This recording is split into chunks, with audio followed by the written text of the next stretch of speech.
back at WNST, Tassel, Baltimore, and Baltimore Positive. We have gotten a victory. We've got a bye. We've got some crab cake tours coming up this week. Luke Jones is going to talk some football with us as well. We're going to be doing the Maryland Crab Cake Tour 3 times this week because we sort of skipped out a little bit in October. And quite frankly, the crab cakes are pretty good. I've been having some delicious crab cakes. We're going to be at Coco's on Wednesday. It's all brought to you by our friends at the Maryland Lottery. I have Ravens scratch-offs to give away. At some point, I'm going to get the scented gingerbread and peppermint scratch-offs. I kind of want those all of a sudden. But still some big prizes left in the Ravens competition as well. We'll be at Coco's on Wednesday. We're going to be at Gertrude's at the BMA on Thursday. And then on Friday, we're going to be at Hollywood Casino in Perryville. All of it brought to you by our friends at Window Nation, 866-90Nation. You buy 2, you get 2 free. I should say they do doors too, because I need some doors done, and I'm talking to my Window Nation folks. So fingers crossed, 2024, it'll be Window Nation and doors. A little bit of that as well. And our friends at Jiffy Lube Multicare, taking care of my oil, your oil, and so much more. Stop in and see Jiffy Lube right around the corner from you, the way I saw my friends over on Merritt Boulevard in Dundalk and have been for a long, long time. Luke Jones joins us now. Luke, take a nap, go away for a little while, go dormant, go find a cave to hang out and watch wrestling reruns for the rest of the week. The football's all over with. All day Thursday, all day Friday, all day Saturday, all night Sunday, a little bit more on Monday night. And we get to exhale here and watch a couple pretty good football games this Sunday. 4 o'clock game, 8 o'clock game, really good teams getting together. But at least from the Ravens' perspective, beat up the LA Chargers, get on a plane, come home. Harbaugh said you're off till next Monday. I think, as the guy who runs this joint, I think you're off till next Monday. Are you not? We'll see. I mean, you kind of hope so, right? Because you feel that any news, I mean, we're past the trade deadline. You would feel like any news would be something off the field, something along those lines, which you certainly don't want to be dealing with in the midst of such a promising season now at 9-3. So, I mean, this is a great opportunity. We talked in our previous segment talking about the timing of the bye week and where this team is, where they are health-wise. You're going to get Marlon Humphrey back. I mean, he even practiced this past week. They just, as they should, they were being careful with a calf injury, an injury that, if you recall, a couple of weeks ago, there was some initial fear that it might be an Achilles. So, you're hoping that he's ready to go. You're hoping that the week off helps Ronnie Stanley. We've talked a lot about his play being so up and down, and obviously with all the health issues he's had the last few years. But by and large, you've got a healthy football team. You've got a first place football team. We'll see where they stand in the AFC after the bye week. As you have so many 3-loss teams, and teams that are going to play this week could move ahead of the Ravens in terms of tiebreakers and things of that nature. But they're in fantastic shape, and there's plenty to be excited about. And yes, they have some things they have to work on. There's no doubt about that, but that's true of everyone in this conference. So it's a good time to be a Ravens fan right now, I think. I mean, I think this is a football team that, with an absolute championship caliber defense that's better than it's been probably since the days of Ray Lewis and Ed Reed. I don't think I'm using hyperbole in saying that. That's how good this defense has been, how great it's been for most of the year. So, you have that. You have a quarterback playing at an incredibly high level. And you have an offense that, they've got to figure out the Mark Andrews conundrum in terms of evolving as a passing game without him in the picture, at least until late in January. So, but they have a lot of things going for them, including the schedule with the bye week, knowing that the rest of the schedule is tough. So you like the rest, and just where they are right now. They've got 9 wins. Those are banked, regardless of how it looked Sunday night and how the offense didn't look good, and Justin Tucker missed a field goal, and John Harbaugh made some really puzzling decisions, and Todd Monken didn't call a great game. Their defense played great, and they made the plays they needed to at the end to finish, and that's something they hadn't done in those 3 losses, with this game looking similar to that game in some ways. Everyone was thinking the same thing in the fourth quarter, but the Ravens did the job, and now got a chance to exhale and really gear up and rest up for what's going to be a really challenging but a very exciting final 5 weeks of the regular season.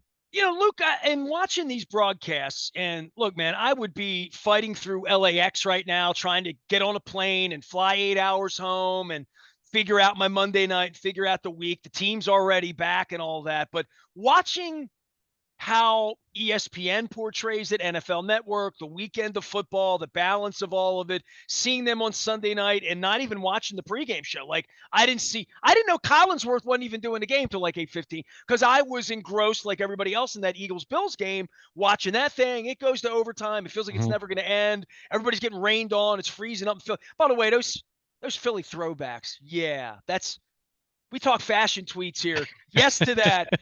By the way, no to the Stan Humphries Chargers jerseys, by the way. If they're not going to break out their Lance Allworth and their old Johnny Hughes, then the Chargers deserve to lose for wearing bad threads on Sunday night. But the word I keep hearing, and this is like, I think I heard this on every broadcast. I think I heard Bradshaw say this word. I heard Sim say this word. I know on Sunday night, I heard Garrett say it. Garrett was pretty good. For being a guy that doesn't do game. Jason Garrett, I like him a lot on Sunday Night Football. He's great. But even in the game, I thought he was a little awkward in the beginning of the game. Once he got into the flow of talking strategy and coach mind and what's going to happen next and all that, he was outstanding. He would be a great game analyst if that's what he did. I don't think that's what he wanted to do when he signed up. I think he wanted to go to a studio and sit in the studio and do that every Sunday night at least. I think he wants to coach again, right? I mean, hey, we know one thing. If Bisciotti gets done with Harbaugh, he already likes Jason Garrett. So Jason Garrett might be the name. Maybe I'll get my press pass back if Garrett comes back because he seems like he's on the up and up, unlike Harbaugh. But I would say this: balance. I bring up a really lousy Van Halen album, but balance is the thing I keep hearing. These other teams, Eagles don't blow anybody out. Eagles have had some injuries as well. Eagles might be the best team, right? Kansas City, you'd say on pedigree. Okay. San Francisco, a lot to offer. Talk about the teams that are there. But people talk about the Ravens. They really do speak in terms of balance. They have this superstar quarterback that they can't figure out. They really haven't figured him out yet. They haven't seen everything work the way, and they're not going to with Mark Andrews, unless Isaiah Likely turns out to be the greatest thing. That the offense hasn't completely found itself the way we all feel like it could. And certainly 5 years of Greg Roman was always like, well, can it do more? Well, we'll see. But the defense is playing at a level that they're talking about the 2000 and Ravens. Every time this defense gets talked about, Ray Lewis, Ed Reed, Terrell Suggs, Goose, like all of that comes back up for the team. And then the part where John Harbaugh is a former special teams coach. He hates when you want to piss Harbaugh off, call him his former special team. He hates it.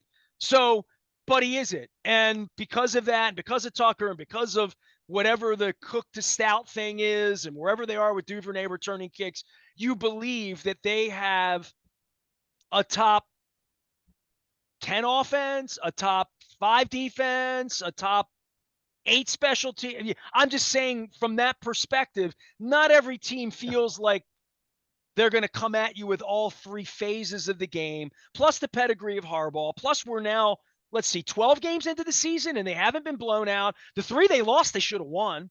And you could say a couple of them they won, they might have lost, but okay. I mean, they've shown up every single week, with or without Ronnie Stanley, with or without Marlon Humphrey, with or without Mark Andrews, with or without Justin Tucker making field goals he used to make. Like, they're showing up every week in a way that this balance part of them, I don't know how that serves them on a cold day against whomever they're going to play in January, but the balance part makes them really dangerous because they're not really one-dimensional. They can stink on offense, and the defense can still take the ball away and win a game. Yeah. And I mean, look, they were in 2019. I mean, the offense was the star, right? And Lamar Jackson was unanimous historic MVP, right? But that defense, while statistically isn't what this defense has been, that defense played really well down the stretch in that season. So that's why everyone was so excited that year. That's probably it's going to be the lesson we're going to be talking about as they get closer to January, because you can have all this regular season success, and if you roll out of bed on the wrong side on come divisional Saturday or whenever it is, it can be over in 3 hours. And the Ravens learned that lesson, and some of the guys that are still left from that 2019 team know that all too well. but they are balanced. And, I look at the rest of the AFC. Kansas City's got a really good defense, by the way. I mean, as much as we've talked about the Chiefs' passing game and specifically their issues at wide receiver, that's a better Kansas City defense than they've had at any point during the Patrick Mahomes era. Now we'll see if that continues over the final 5 weeks or 6 weeks for the Chiefs. And also worth noting that they have a very manageable, much easier schedule on paper than the Ravens. I mean, take a look. They're not facing. I'm not sure if they face another team that currently has a winning record. Actually, I don't have it in front of me, but you look at the rest of the AFC. Miami, put up the huge offensive numbers early on. I still think that's a really good offense. They lost Phillips on their defense this past Friday, so that's a little bit of a question mark there. And Miami hasn't beaten anyone of talking about winning teams. They've beaten up on bad teams, and they've kind of had it handed to them against some good teams this year. Jacksonville, another mystery. They've had some opportunities against San Francisco a couple weeks ago, and they got blown out. So you're not really buying into them. We've talked so much about Pittsburgh and Cleveland. Indianapolis is a nice story, I think, from a coaching standpoint. You give them credit, but no one's afraid of Gardner Minshew. I mean, they just aren't. I mean, I said in a previous conversation, I look at Houston, Denver, Buffalo right now, who are 8th, 9th, 10th in the AFC on the outside looking in. And I find those three teams to be much more formidable than Pittsburgh, Cleveland, Indianapolis on paper. But again, 2019, on paper, the Ravens were a much better team than the Titans, and we saw what happened. So it really is a case of you have to show up every single week. And to the point that you made, where the Ravens, whether you think, they're 9-3, whether you think they should be 10-2, 11-1, 12-0. I mean, they're 9-3. Those 3 games they lost, and they did things to lose football games. They deserve to lose those games. So that talking point, I'm kind of past that at this point. But your point is absolutely spot on that they haven't had a game where they really failed to show up. The closest I would say a game where they failed to show up to me was the Pittsburgh game, where that was a game that the Steelers did not play well in that football game for 3 quarters. And the Ravens, specifically their wide receivers, if you remember, just sleepwalking. I mean, dropping passes, just doing everything you could do to leave Pittsburgh in the game. And eventually the Steelers won it. So credit them. And, it was a major knock on the Ravens and how they played there. But they show up every week, to your point. And there are very few teams in the league that you can say that about at this point. I mean, even Philadelphia, who I think you feel like you have to give the Eagles the nod. I mean, they just beat Kansas City. They beat Buffalo in overtime. As I've said to you, record aside, I still think the Bills are still one of the most talented teams in the league, and they still have one of the best quarterbacks in the league in Josh Allen, even if he's not having his best season. But Josh Allen played his butt off on Sunday, and the Eagles still found a way. And they hit Jake Elliott hits a 59-yard field goal, Justin Tucker-esque right there to send it into overtime. So, you give Philly credit, but even the Eagles had a total clunker against the Jets, right? So, I think you look at the Ravens through that lens, and I don't know if they're the absolute best team, but boy, they're on the really short list. They'd certainly be in my top 3 or 4, in both conferences. And I've said it for a while now. No one is playing better than them.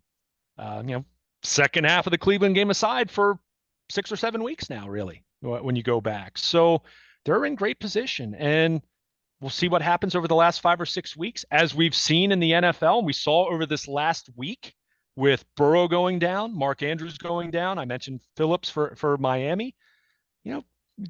It's still the war of attrition. It's still keeping your quarterback and keeping your very best players upright. I mean, the Eagles, they won, but their Pro Bowl right tackle, Lane Johnson, woke up with a bad groin on Sunday and ultimately didn't play. So you're crossing your fingers. That's why, I mean, the 17-game schedule, we've talked about it in passing a little bit, compared to when they voted on it a couple years back. But, you got that extra game. That's an extra, I think Peter King said it in his column on Monday, that's an extra 65 plays for offensive players or defensive players to potentially get hurt. It really is a war of attrition. And to this point, the Ravens, and it begins with Lamar Jackson, and I think Roquan Smith is next.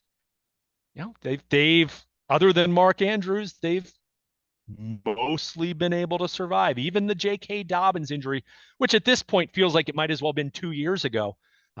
With Keaton Mitchell emerging the way he is, it feels like they've made up some of that upside. Maybe not all of it, but some of it. So they're in a really good spot. But all it takes is a couple injuries. I mean, the Bills are a great example of this. They lost a couple key players on their defense, and their defense, no matter how well Josh Allen played on Sunday, and I thought he played great football, their defense couldn't get a stop when it mattered. And I mean, you're one or two players away from that happening, any team.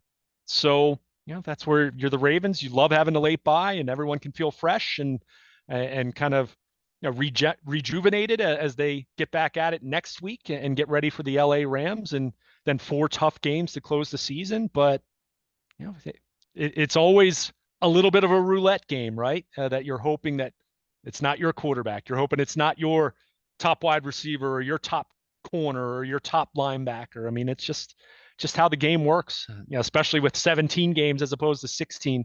You're just trying to keep as many healthy players on the field as you can. And you keep yourself as healthy as you can be for January, you give yourself a good chance. All right. So we get to buy Rams, real quarterback, Super Bowl quarterback. Jacksonville, guys won some college titles, right? And then they're going to go to San Francisco. I mean, we see this gauntlet, Miami and then Pittsburgh. So we're going to see pretty much real teams until Kenny Pickett comes along. We're not going to talk a lot this week, and I know you and Dennis will go after it on Thursday on the Sunday Sports Voice. You'll hear that from 3 until 5. Luke's always a big part of that, and then you'll hear him on Friday and Saturday in various day parts here at WNST. If you're writing a piece this week on concerns as to what has to happen for them, I don't mean Mark Andrews miraculously appears in the AFC Championship game. What has to happen for them in your mind to get through? Which this is really a gauntlet. This is sort of playoff football, and they can split these games and get to 12 wins and be fine and be the 3 seed or the 2 seed or the whatever they're going to be. They don't have to play great football the rest of the way. I think they need to be healthy. I think they can lose games, and they lose Christmas night in San Francisco. As Lamar comes out of it and he's okay and can play football in January, they're fine. So I think we think about it differently than teams that have to go hand-to-hand combat. They're getting into that, I don't want to say Tony Dungy bye area, but I don't know that anybody in the division's catching them at this point unless they get caught. And that's easy to do. You trip at home against the Rams. There's an injury. Something happens. You're playing good teams. Jacksonville on the road. San Francisco on the road. Miami. These are good. These are playoff caliber teams. It's going to get heavier. I think my concern, health more than anything, but really what the offense, we're still, they're 9-3. We don't know what the hell the offense is. I mean, describe the offense for me. I can't. Who's going to run the ball this week? I don't know. Who's going to catch it? I don't know. Beckham's injured. Bateman's unreliable. Aguilar's on his 4th team. Flowers maybe if we can get him the ball, but then who's going to protect Lamar? I mean, this offensive line is going to be everything for them. And I think the Ronnie Stanley thing and the Morgan Moses thing, they're only going to go as far as their offensive line is going to allow Lamar to do that in an impressive fashion. If they're going to get in the phone booth and squeak out weird wins, which is certainly possible as well because Lamar's Lamar late in the game, the offensive line is my concern through all of this to say, how's that going to hold up? Because that's going to tell me a lot about Lamar's health, the passing game, and the running game. Yeah. Yeah, and let's be clear. I mean, this offensive line is regarded as one of the best in football. I mean, it is. And I think because sometimes we have tunnel vision because we focus so closely on the Ravens. There aren't many great offensive lines across the NFL. Everyone has a spot or two on their O-line that's problematic. I mean, that's always talked about with Kansas City and Cincinnati the last 5 years is their offensive line, right? That's where Orlando Brown's been coming to the rescue, right? Yeah, in Kansas City, I mean, they lost the Super Bowl because their entire offensive line was ravaged by injuries, and Tampa Bay took advantage, and they had Tom Brady. I mean, game, set, match, right? We saw how that played out. But I think, first of all, do I have any concerns on the defensive side of the ball? Not really. I think if there was one relative issue that they certainly cleaned up and were better with against the Chargers. Their run defense had been leaky in recent weeks. And I think some of that, again, was by design against the Bengals and basically daring the Bengals to run the ball against them because they weren't going to give up big plays with Jamar Chase over the top. So yeah, that would be about the only thing with their defense, other than, health is everyone, right? You'd say that about every team that's in contention right now. You got to stay healthy, or you need to get healthier in the case of some teams. So the defense, keep it going, right? Offensively, I think the offensive line, and I'll say more specifically, I don't have as much concern about Morgan Moses, who's, he played really well against Cincinnati, for example. He's dealing with the shoulder pec issue that he's playing through.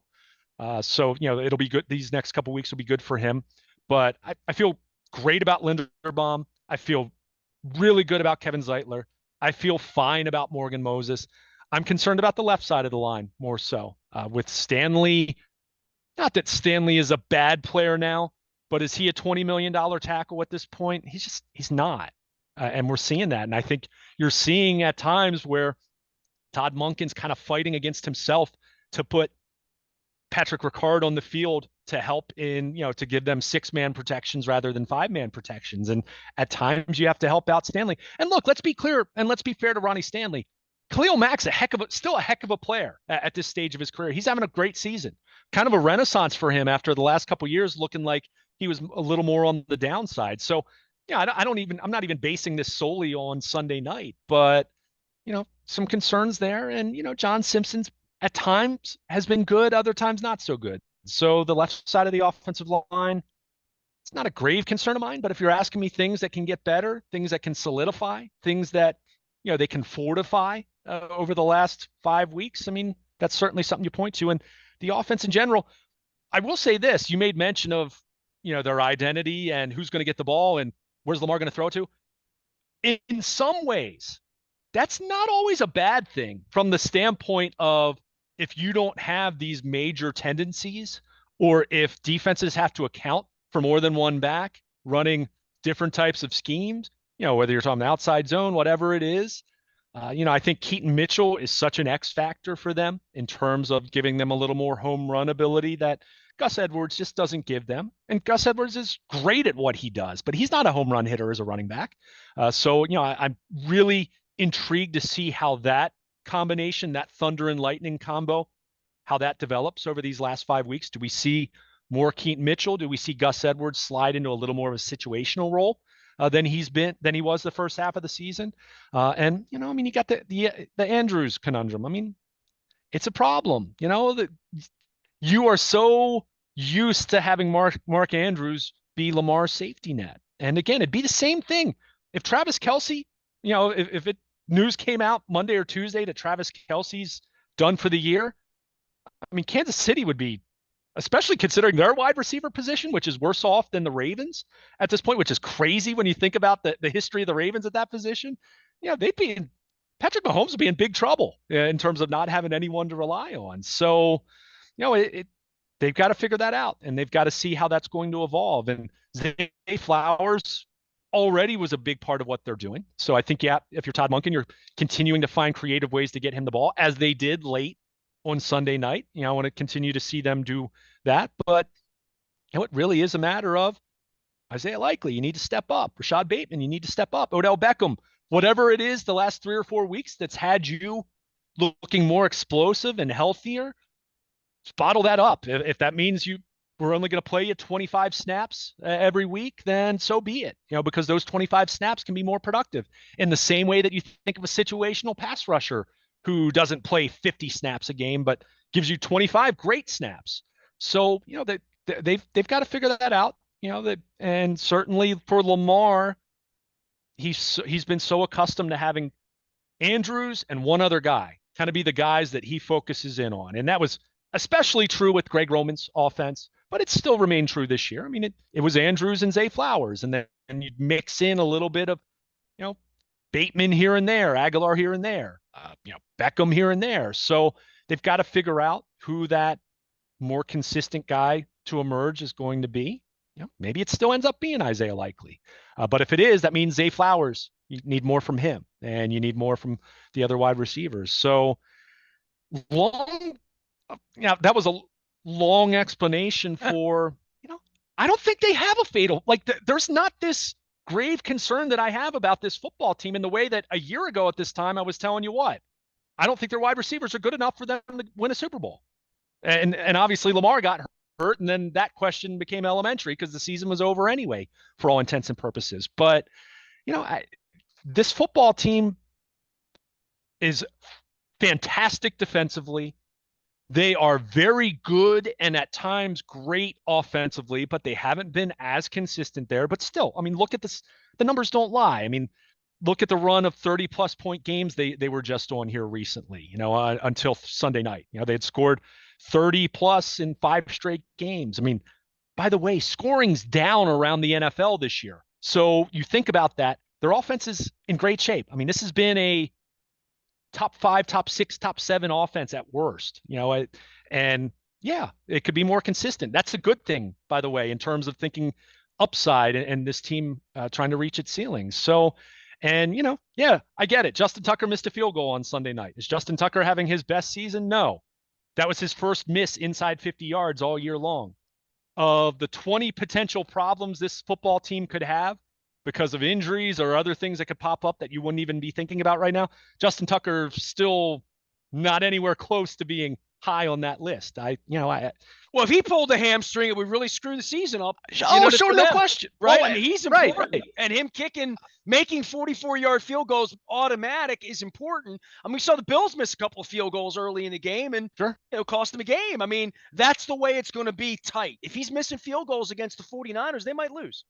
Yeah, well, but that's, you say that of any team that has a kicker they think is good, and then suddenly he misses one. I mean, he missed one. I don't think it's any indictment. I think even he has 4 misses beyond 50 yards, all but 1 or 2 of like 2 of those were like 58, 59 plus, they were really long field goals. He misses one like that. That's a reminder that he is human, so I'm not overly concerned. It's also a reminder that most teams don't attempt those, especially this time of the year as the weather breaks down. Oh, yeah. Absolutely. So, I mean, again, I don't have any concerns about Justin Tucker, and I know it was jarring to see him lose. I'll be honest with you, and I know some people right now will probably disagree with me because, you guys with your analytics, I would have much rather gone for it on that 4th down. Considering the situation when there was 3 minutes to go, 4th and 1. I mean, I'll say this much. The Ravens of 2 years ago, 3 years ago, 4 years ago, they weren't even thinking about kicking a field goal there. They were going for it there. And John Harbaugh kicked there and they missed. So, it happens. But, if you're asking, again, going back to your original premise as far as what concerns me about this football team right now, not much. That sounds kind of flippant. What concerns me is, as you pointed out, health, which applies to any team. And they do have a challenging schedule here. I mean, I'm not overly concerned about the LA Rams, but to your point, they do have Matthew Stafford and they do have good wide receivers and they do still have some good players on that football team. And everyone thought the Rams were going to be god awful, and they've competed and they are better than I think a lot of people expected them to be in 2023. But Ravens are playing at home. It's a 1:00 start against a West Coast team. I'm picking the Ravens to win right now. Spoiler alert, I'm picking them to win that game. But those last 4 games, I mean, and considering Kansas City's schedule in terms of the number 1 seed and vying for that, and I'll even say this much, and I've spent plenty of time dissing the Steelers and the Browns. Take a look at their remaining schedules compared to the Ravens. Now, Myles Garrett came away with a shoulder issue out of Sunday's game. That would completely change the complexion of the Browns defense. Pittsburgh, they went over 400 yards of offense. So everyone's, they look better, but they still didn't score a lot of points. But look at the Steelers schedule compared to the Ravens schedule and just, do the math. Ravens have to take care of business here over these last 5 games when they come out of the bye. And it's going to be easier said than done. Not so much. I'm not as concerned about the North. They're going to win this division. I have full confidence that they're going to win this division, short of Lamar Jackson getting hurt in the first quarter against the Rams. That's just where I am right now. Still, they might still be able to win it with Tyler Huntley. Pittsburgh and Cleveland are that challenged, and Cincinnati's totally done at this point. But you want to get that number 1 seed if you can. I mean, that they're in the top spot going into the bye, but look at Kansas City's schedule remaining compared to the Ravens. Chiefs have a much easier path there. So Ravens are going to have to play at a really high level, and at Jacksonville is going to be tough. I mean, that's a Jags team that just got a big win in Houston against a Texans team that was playing well. Trevor Lawrence is not as consistent as he'd like to be, but Ravens saw firsthand what kind of player he can be in the fourth quarter in Jacksonville last year. We remember what happened against a good defense, a defense that at that point in the season was playing at a pretty high level, and he did that. At San Francisco, I mean, the 49ers, there were a lot of people quite eager to bury them when they had some of their best players hurt a few weeks ago. And they've looked like one of the 2 or 3 best teams in football since getting those guys back. I mean, they've looked really good. And by the way, Brock Purdy is better than people give him credit for. I get it. Shanahan system, I get that. But he's having a really good year. And watch him play on a week-by-week basis. He's not the best in the league. I'm not suggesting that, but he's playing at a high level. And that's another team like the Ravens, balance, really good on both sides of the football, great on both sides of the football. So, you kind of look at how this plays out. Home against Miami. The weather is going to be fascinating for that one, Nestor. I mean, that's New Year's Eve. What's the weather going to be like, and how does that affect Miami's desire to throw the ball? Although they can run the ball too. So that'll be fun. And Pittsburgh week 18. Who the heck knows? I get it. It's Kenny Pickett. I get it. It's an inept Steelers offense. All they do is win. All they do is win. And they've beaten the Ravens the last couple years. So, until Flacco running the Browns makes this thing even more delicious on bye week. Like I don't know what to expect. I don't expect much like you, but I do expect that he's taken over a team that's a playoff caliber team defensively. And if he was ever, he didn't have players in Denver. He didn't have players in New York. Like I don't know that he has players on his offense, but certainly it adds some color to this, and I did think he was 41. He's only 39. So he could still do it. I think I'll say this much, and I'll say this, with some irony, because Amari Cooper's on one of my fantasy football teams who, since Watson's gone down and DTR trying to throw him the football, it hasn't gone well. But you got Amari Cooper, assuming he's healthy, and they've got Njoku. I mean, can Flacco deliver the ball to those guys more efficiently than the rookie quarterback or PJ Walker have? If he can do that, then the Browns become a little more interesting. But I mean, the Ravens don't play them, of course, until potentially a potential January matchup. So, but this final stretch of the schedule. If we're talking about the Ravens on January 10th, if I'm going to Owings Mills and they're on their bye week and they're having a couple light workouts and then they're having the weekend off, wild card weekend, this team will absolutely earn it. There will be no doubt about that, because you look at their final schedule compared to just Kansas City. Forget about Jacksonville and Miami for a second. Just look at Kansas City, because they're the champs. They're the team that has the cachet. They're the team that warrants that kind of respect. You look at their schedule compared to the Ravens the rest of the way. Ravens are the number 1 seed. They will absolutely earn it.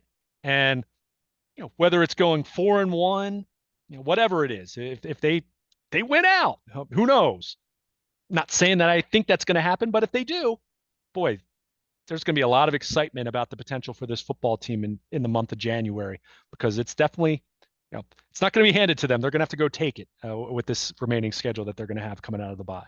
You want to beat Harbaugh up on anything Sunday night or not? It certainly wasn't his best effort, but the one thing I'll say about him at this point, they get out of bed 12 in a row, and they've rolled out to play 12 games in a row. And whatever this bye week is, and him getting the team ready, and where they are with Mike McDonald's genius and the players and the chess pieces he has in this defense that's so multiple, it was not a stellar night for him. I don't know that it's been like a stellar season for him to some degree, right? And every time I see DaCosta down on the sideline, he's interacting with DaCosta on the sideline. He's talking to the general manager in the middle of the game, and the camera catch. Dude, they threw me out right at the right time, because I would have real questions for them, including who they're sending down to Annapolis to get a couple $100 million more stadium money, and acting like they're not interested in it. Well, going back to Harbaugh, it was a bad night for Harbaugh. There's this tendency, and look, I'm going to stick up for him a little bit here. Not a little bit. I'll stick up for him, period, because of what we just said a few minutes ago. This team shows up and is ready to play and is in every game. Even these few games that they've lost, it's not as though they lost by 3 touchdowns. I mean, heck, This team hasn't trailed by 2 scores all year, Nestor. I mean, that thought entered my head when the Chargers were up 3-0 in the first quarter and had the ball back. They have not trailed by 2 scores the entire season. Can Lamar come back when they're down 11 points in the fourth? Well, we don't know because he didn't have to do it. Because right, and you know, that'll be a question come January, because we talked about that in 2019, we talked about that in 20, we talked about that. If they go out to Kansas City and fall behind 14-0, that on a cold day, that's anyone. Right? That's anyone, right? Sure, but they haven't been in that position, and that's a testament to the team. That's a testament to the coaching staff and to John Harbaugh specifically.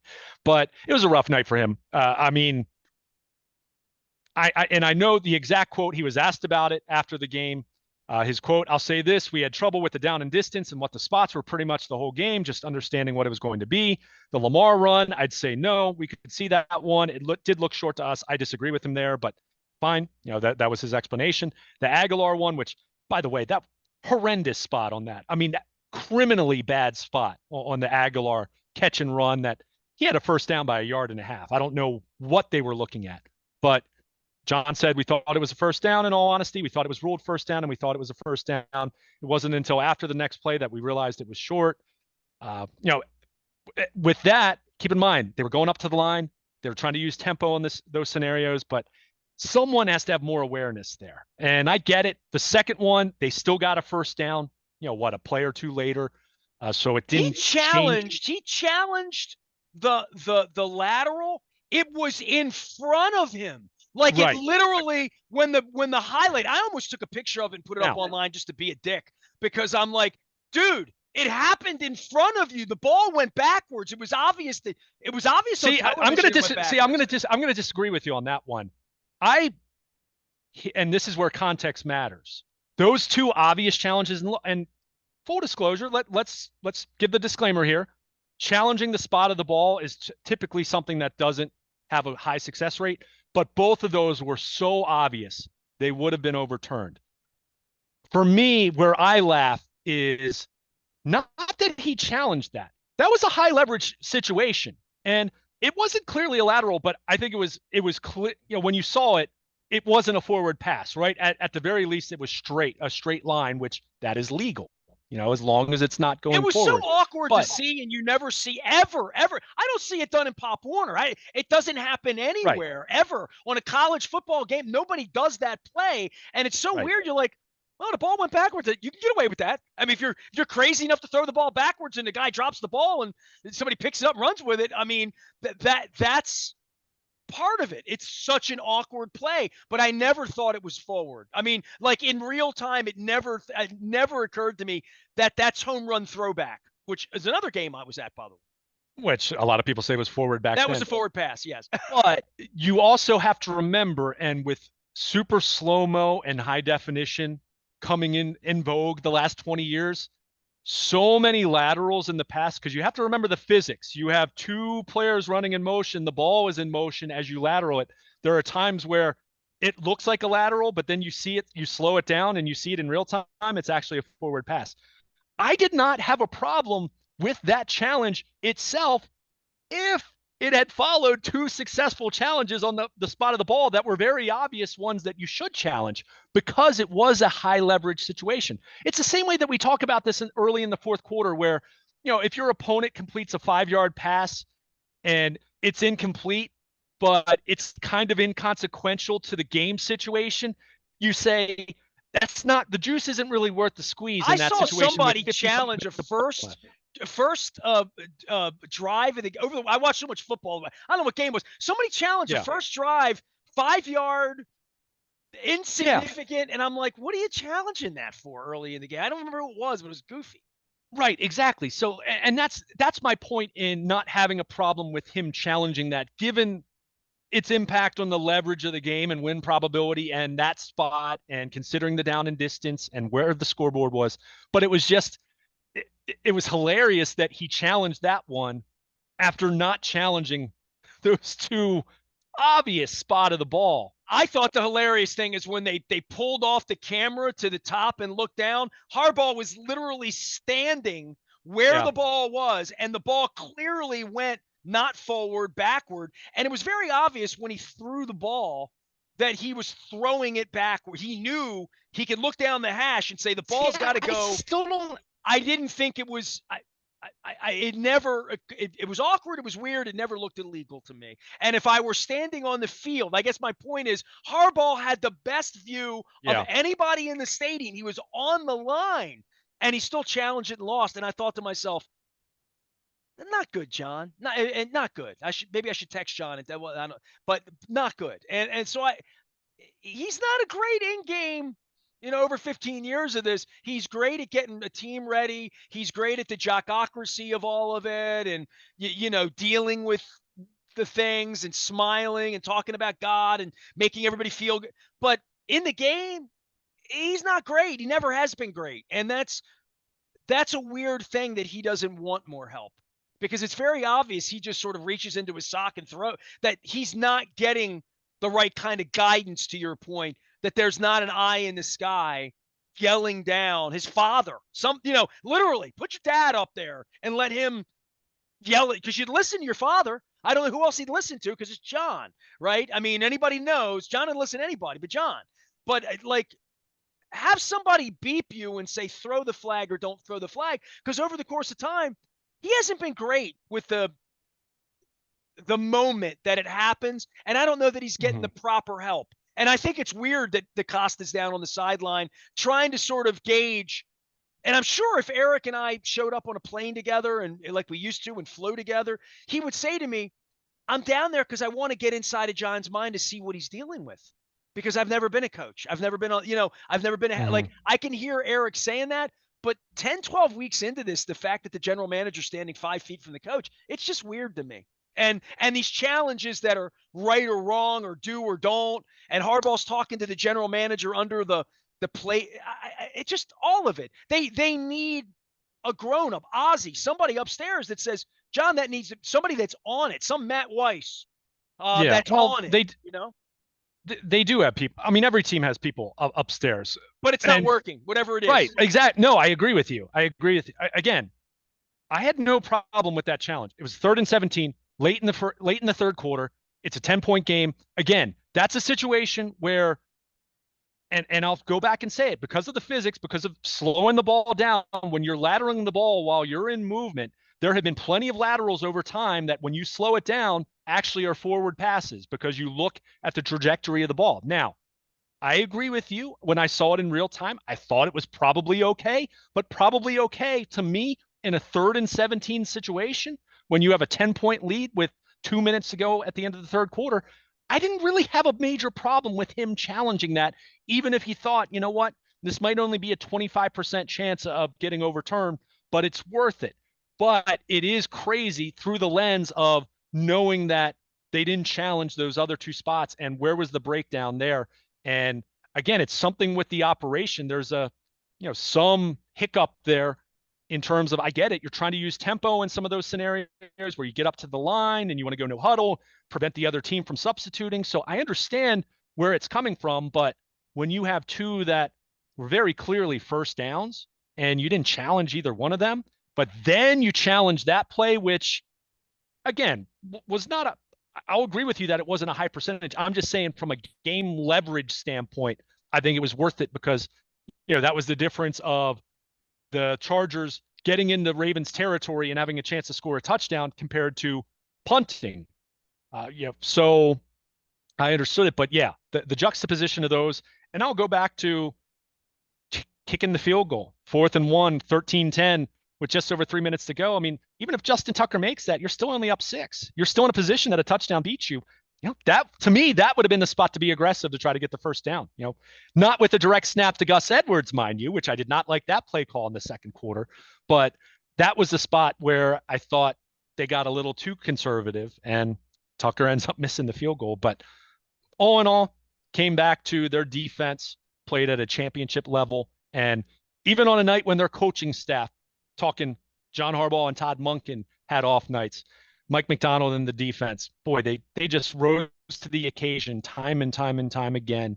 And that's the biggest reason why they're sitting there now at 9-3 going into the bye week. 9-3, and we're using it to eat crab cakes all week long. It's the Maryland Crab Cake Tours out on the road, brought to you by the Maryland Lottery. I'll have some Raven scratch-offs to give away all week long into next week as well. Our friends at Window Nation, I'm wearing the shirt, 866-90Nation. You buy two, you get two free, 0% financing. And doors, as well as our friends at Jiffy Lube, Multi-Care, always taking care of your vehicle, have been for a long, long time. My friends over at Merritt Boulevard take care of me, but there's a Jiffy Lube right around the corner from you. We are at Coco's on Wednesday. On Thursday, we're at Gertrude's at the BMA with Dan Roderick. Then on Friday, we're going to do Stadiums for Dummies during this bye week with a guy who's not a dummy at all, Tom Kelso, who's the former Maryland Stadium Authority chairman who knows things, and he has information for citizens, for taxpayers. I'm sharing this information because you have billionaire owners taking advantage of a neophyte governor and a Maryland Stadium Authority and trying to get the Maryland Stadium Authority disbanded because John Angelos wants this. It's an awful thing. I'm talking about it. It's very, very important to the citizens and very important to the future of downtown. So I'm Baltimore positive. I'm going to be on that Friday. It's all brought to you by the Maryland Lottery, Window Nation, and our friends at Jiffy Lube Multi-Care. I am Nestor. He is Luke. He's got the week off. Leave him alone at Baltimore, Luke. We are WNST, AM 1570, Towson, Baltimore, and we never stop talking all those Orioles off-season moves, which we'll get to next.